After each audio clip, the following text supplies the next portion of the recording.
राजा विक्रमादित्य उस रात फिर शीशम के पेड़ के नीचे पहुंचे।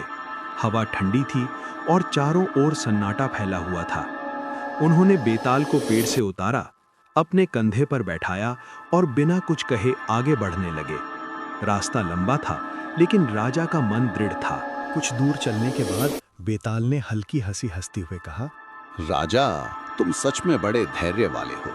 रोज रोज मुझे उठाकर ले जाना कोई साधारण काम नहीं है। चलो रास्ता कट जाए, इसलिए मैं तुम्हें कहानी सुनाता। बहुत समय पहले एक बड़े नगर में धर्मध्वज नाम का राजा राज करता था। वो अपने न्याय और समझदारी के लिए जाना जाता था। लोग उसे सम्मान की दृष्टि से देखते थे। राजा का जीवन सुखी था और उसका राज्य शांत था।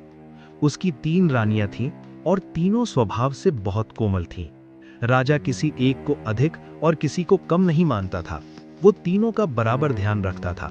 रानियों के नाम थे इंद्रलेखा, तारावली और मृगांकवती। एक वर्ष जब बसंत आया तो पूरे नगर में उत्सव का माहौल बन गया। पेड़ों पर नई पत्तियां निकल आई थीं, फूलों की खुशबू हवा में घुली हुई थी और लोगों के चेहरे खिले हुए थे। राजा अपनी तीनों रानियों को साथ लेकर बगीचे में घूमने गया। वे धीरे धीरे चलते हुए फूलों को देखते, बातें करते और हंसते जा रहे थे। चलते चलते राजा ने हंसी में रानी इंद्रलेखा के बालों की ओर हाथ बढ़ाया। उसी क्षण उसके कान के पास लगा फूल नीचे गिर गया और सीधे उसकी टांग से टकरा गया। फूल बहुत हल्का था, लेकिन रानी को जैसे ही वो लगा, उसे तेज पीड़ा हुई। वो दर्द से कराह उठी और वहीं बैठ गई। राजा तुरंत उसके पास पहुंचा। सेवकों ने पानी पिलाया। थोड़ी देर बाद रानी संभली, लेकिन उसके शरीर पर चोट का निशान साफ दिखाई दे रहा था।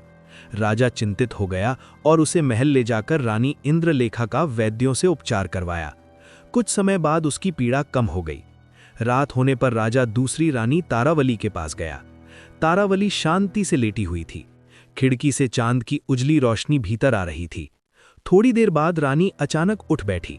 उसके चेहरे पर दर्द साफ दिख रहा था। उसने कहा कि जहां चांद की रोशनी पड़ी वहां जलन हो रही है। राजा ने ध्यान से देखा तो वहां लाल निशान और फुंसियां उभर आई थीं। राजा और भी चिंतित हो गया। सेविकाओं ने ठंडे पत्ते और चंदन लगाकर उसे आराम दिया। उसी समय तीसरी रानी मृगांकवती अपने कक्ष में जाग गई। पास के भवन से कुछ आवाजें आ रही थीं। वो राजा को देखने के लिए बाहर निकली। जैसे ही वो आगे बढ़ी, कहीं दूर से धान कूटने की आवाज आई। मूसल की भारी आवाज सुनते ही वो घबरा गई। उसने किसी वस्तु को छुआ नहीं था, फिर भी उसके हाथों में अजीब से निशान उभर आए। वो डर के मारे वहीं बैठ गई।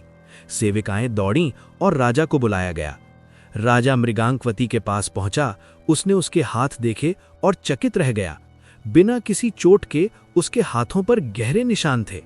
रानी ने कांपती आवाज में राजा को अपने हाथ दिखाए और कहा, मैंने कुछ नहीं किया, केवल आवाज सुनी और ये हो गया। राजा बहुत देर तक चुप रहा। उसे समझ नहीं आ रहा था कि इतनी छोटी छोटी बातों से उसकी रानियों को इतना कष्ट क्यों हो रहा है। पूरी रात राजा चिंता में रहा। सुबह होते ही उसने राज्य के सभी अनुभवी वैद्यों को बुलाया। लंबे उपचार के बाद तीनों रानियां धीरे धीरे स्वस्थ हो गईं। तब जाकर राजा के मन को कुछ शांति मिली। लेकिन उसके मन में ये प्रश्न अब भी घूम रहा था कि तीनों में सबसे अधिक कोमल कौन है। कहानी सुनाते हुए बेताल ने राजा विक्रमादित्य से कहा, अब तुम्हारी परीक्षा है। बताओ, इन तीनों में सबसे अधिक नाजुक कौन थी? सोच कर उत्तर देना। राजा कुछ क्षण मौन रहा, फिर बोला, सबसे अधिक नाजुक मृगांकवती थी, क्योंकि बिना किसी वस्तु के छुए केवल आवाज से ही उसके हाथों पर निशान उभर आए। बाकी दोनों को तो किसी न किसी चीज का स्पर्श हुआ था। राजा का उत्तर सुनकर बेताल हंसते हुए बोला, बिल्कुल सही कहा राजा, तुमने बिल्कुल सही सोचा। लेकिन तुम एक बार फिर बोल पड़े, और तुम तो जानते ही हो, तुम बोले और मैं चला। ये कहते ही वो राजा के कंधे से उड़कर शीशम के पेड़ पर फिर से उल्टा लटक गया। राजा विक्रमादित्य ने गहरी सांस ली और फिर उसी दिशा में आगे बढ़ चले, ये जानते हुए कि अगली कहानी में एक नई परीक्षा उनका इंतजार कर रही है।